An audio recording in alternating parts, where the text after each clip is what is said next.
PS परिहार channel में आपका स्वागत है। सबसे पहले बात करेंगे केवीएस की नई भर्ती की। चूंकि इस समय कोई भी शिक्षक भर्ती नहीं आ रही है, चाहे वो केवीएस हो, एनवीएस हो या यूपी पीआरटी हो, टीजीटी पीजीटी हो, एलटी ग्रेड हो या बीपीएससी टीआरई 4 हो, सारी की सारी भर्तियां पूरे देश की और प्रदेश की रुकी हुई हैं।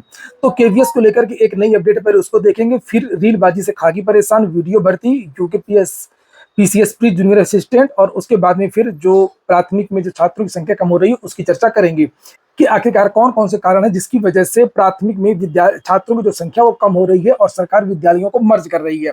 तो केवीएस का जो मामला है वो कोर्ट में है। कोर्ट ने पहले 6 महीने का समय दिया था कि 6 महीने के अंदर भर्ती प्रक्रिया पूरी करिए।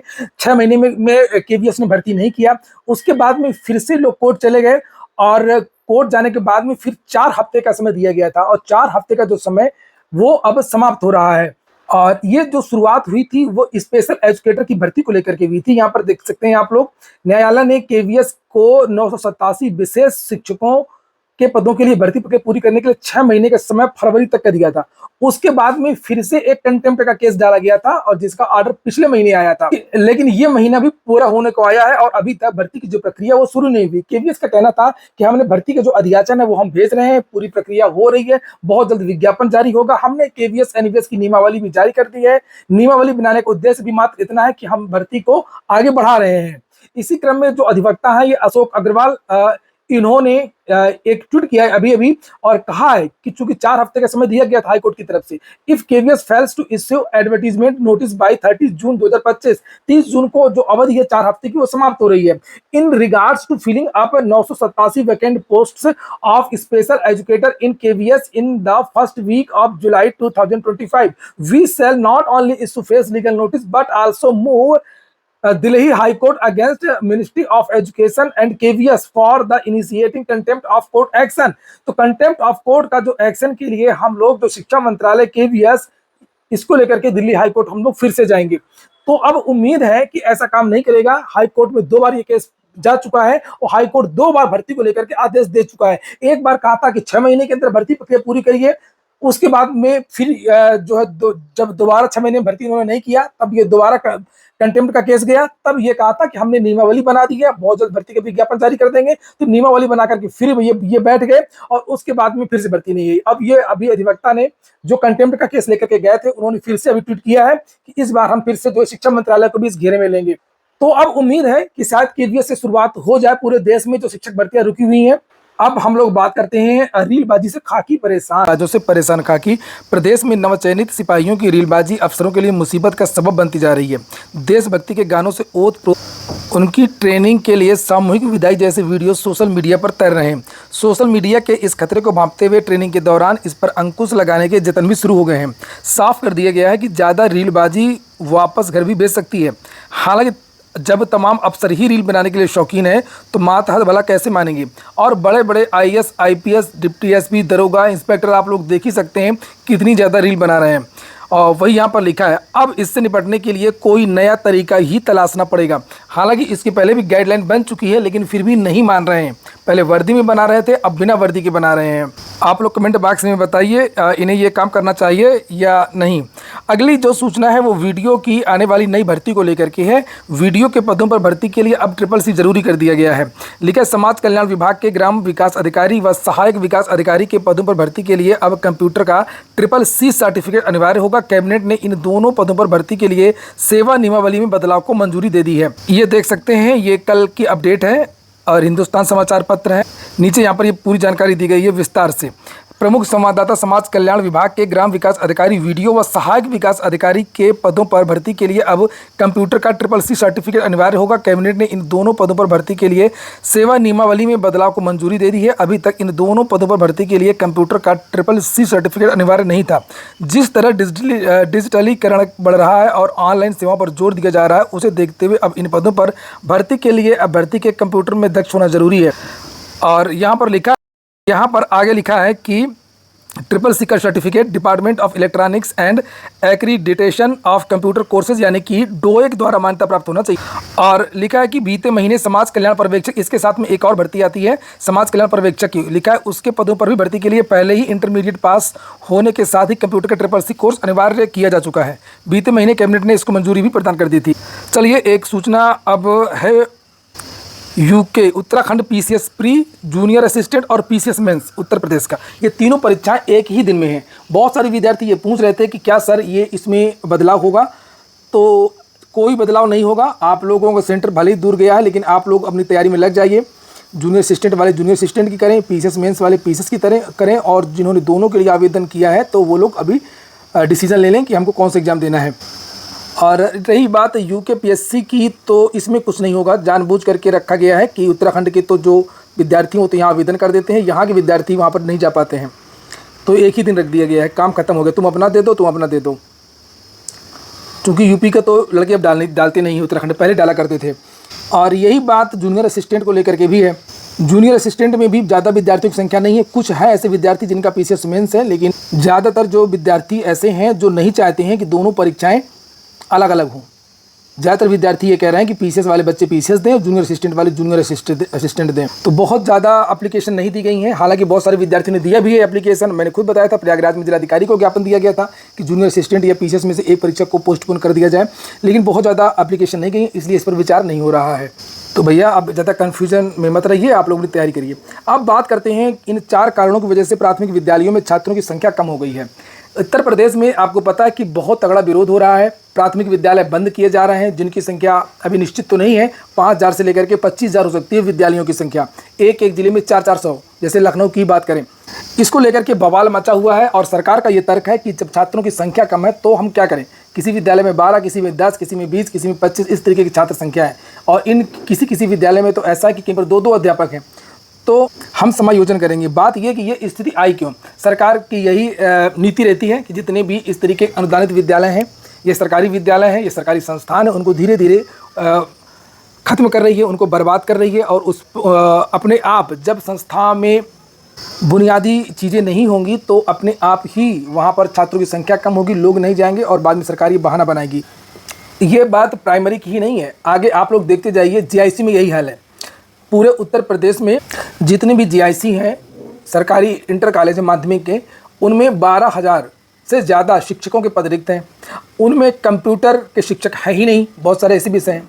कुछ विद्यालय ऐसे हैं जैसे जहाँ महत्वपूर्ण सब्जेक्ट हैं, जैसे गणित है, बायोलॉजी है, केमिस्ट्री है, फिजिक्स है, अंग्रेजी है, यहाँ का शिक्षक नहीं है। हिंदी वाला मैथ पढ़ा रहा है, मैथ वाला हिंदी पढ़ा रहा है, हिंदी शिक्षक यहाँ पर नहीं है। इस तरीके का काम चल रहा है। रिजल्ट ख़राब आ रहा है, लोगों को पता है, इसलिए वहाँ पर बच्चे भी एडमिशन नहीं ले रहे हैं। तो वहाँ पर भी यही हालत है, वहाँ पर भी बच्चों की संख्या कम हो गई है। प्रयागराज में भी बहुत सारे ऐसे विद्यालय हैं, माध्यमिक, एडेड माध्यमिक और जीआईसी। अभी एक बार पिछले साल आया भी था प्रयाग संगीत समिति में, जहाँ पर लगभग 12 या 13 शिक्षक शिक्षिकाएँ थीं और छात्रों की संख्या भी शायद टोटल 10 या 15 थी। जो हाल प्राइमरी का हुआ है वही हाल माध्यमिक का भी होने वाला है। पिछले साल ही बहुत सारे राजकीय विद्यालयों को, जीआईसी के जो विद्यालय हैं, उनको नोटिस भेजी गई थी, जहां पर छात्रों की संख्या 100 से कम पूरे इंटर कॉलेज में। और बताया जा रहा है कि पूरे उत्तर प्रदेश में 1125 राजकीय विद्यालय ऐसे हैं जहां पर छात्रों की संख्या 100 से भी कम है। 364 स्कूल ऐसे हैं जिसमें लिखा 251 से 1000 तक छात्र हैं और 752 स्कूलों में से 101 से 250 छात्र संख्या है। तो जब बुनियादी सुविधाएं नहीं होंगी तब यही हाल सारी संस्थाओं का होगा। आज प्राइमरी का हुआ है, कल राजकीय का होगा, परसों एडेड जो विद्यालय हैं उनका होगा और फिर अन्य चीज़ों का होगा। चलिए हम बात करते हैं प्रमुख कारण कौन कौन से। एक कारण तो मैंने बता दिया कि सरकारी उपेक्षा। और इस समय जो चर्चा चल रही है उसमें यह बताया जा रहा है कि इस समय बेसिक में बहुत सारे ऐसे विद्यालय हैं जहां पर कार्यवाहक प्रधानाध्यापक हैं, नियुक्त किए गए हैं।